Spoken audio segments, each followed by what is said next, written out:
completely gone for a while. Suddenly, it was like a bolt from the blue, out of nowhere. We were quietly watching television, just after a cup of coffee, when she suddenly let out a loud sigh. Almost a scream. It felt as if she was taking her last breath. I was terribly shocked.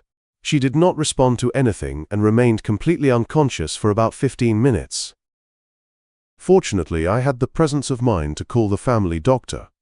I spoke to the assistant, and after a short explanation of what I observed, she immediately called an ambulance.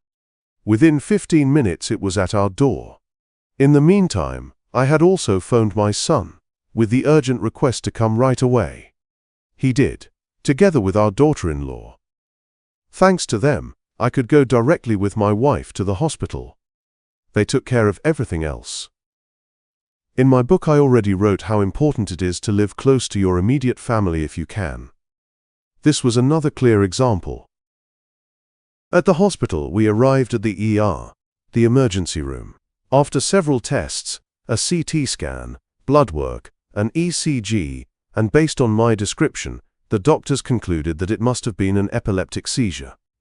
Apparently, that happens more often with dementia. The tests showed no further problems, and fortunately, we could return home the same day, though this time with medication, for her, the very first.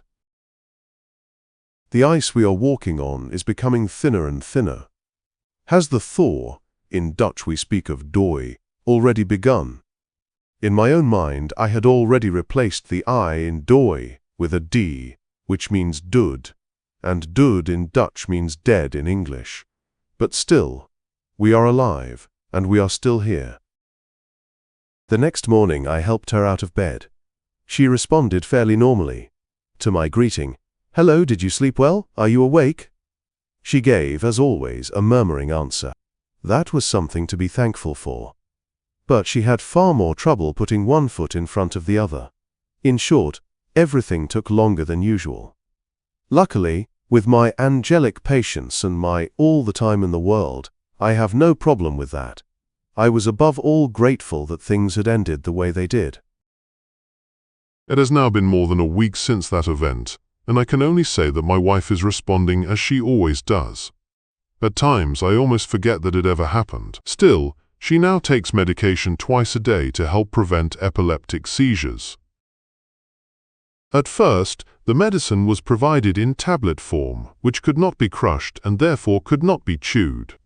Since I was unsure whether she was able to swallow the tablets in one go, I asked the pharmacy if the medication could be supplied in liquid form. Fortunately, this was no problem, and now she takes it without difficulty. According to the information leaflet, the medicine may temporarily reduce appetite. That seems to be the only side effect I have noticed so far, although I cannot be entirely sure it comes from the medication. I don't even know if it's true.